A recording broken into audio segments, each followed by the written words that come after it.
हाँ, हमने अपनी पार्टी की तरफ से लॉ कमीशन ऑफ इंडिया को जो उन्होंने जून 14, 2023 को लोगों जनता से कहा कि पार्टी से कहा कि अपने व्यूज और आइडियाज दें, तो हमने उनको लिखकर दे दिया है।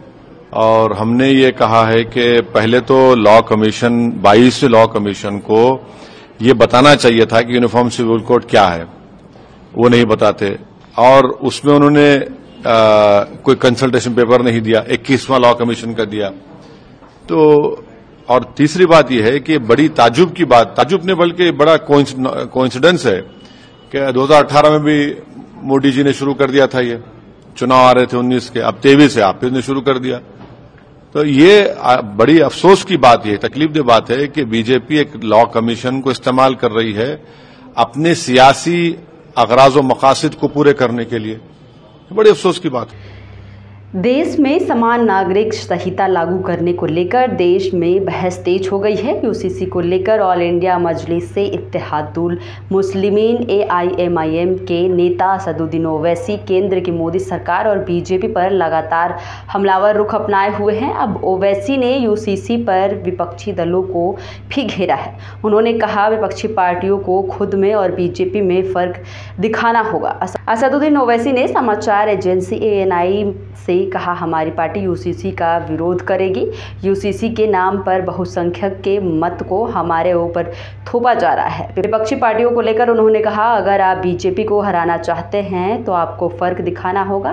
क्या बीजेपी जो एजेंडा सेट करेगी उस पर आप चलेंगे? AIMIM नेता ने तेलंगाना CM KCR की खुलकर तारीफ की और बैठक में न बुलाने पर विपक्षी पार्टियों की आलोचना की।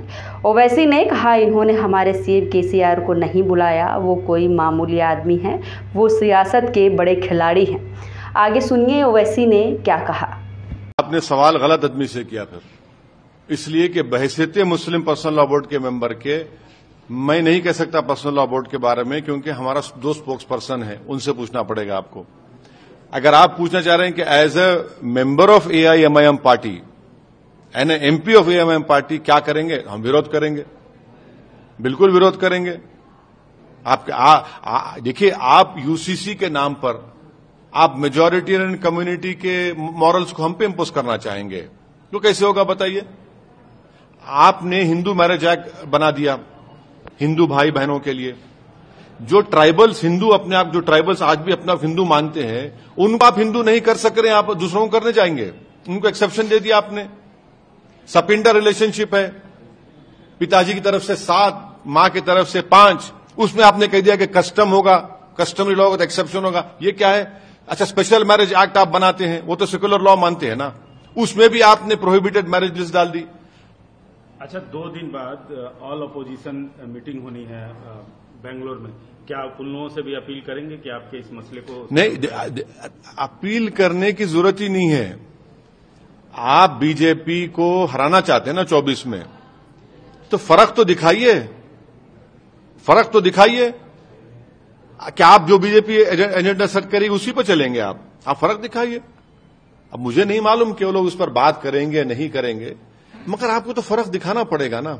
मगर वो तो बड़ा एक्सट्रीम क्लब है, बड़े बड़े चौधरियों का क्लब है, उसमें असद ओवैसी जैसे अछूत को तो हम तो हमारा साहब ही नहीं पड़ सकता उनके ऊपर, वरना पूरे के पूरे उन लोगों को फिर क्या हो जाएगा नहीं मालूम। आपको कहीं ना कहीं टीस है कि आपको नहीं, मेरे को बिल्कुल नहीं है। आप बीजेपी को हराना चाह रहे, हम भी हराना चाह रहे कि बीजेपी दोबारा 24 में सरकार ना बनाए और दोबारा भारत के प्रधानमंत्री नरेंद्र मोदी ना बने। हम तो कोशिश कर रहे हैं। मुसलमान तो बीजेपी को वोट दिया ही नहीं ना 2014 में, और 2019 जितना परसेंट था उतना 19 में था। वोट किसका जा रहा है बीजेपी? अरे वोट किसका जा रहा है भैया बीजेपी को? मेरा जा रहा है वोट, तो आपका जा रहा है। आप बताइए। और आपका जो कमिटमेंट है सेकुलरिज्म पे, मगर आप हराना चाहते बीजेपी को। अच्छा, ये बोलिए हमारे मुख्यमंत्री को नहीं बुलाए, तेलंगाना के मामूली आदमी है वो, सियासत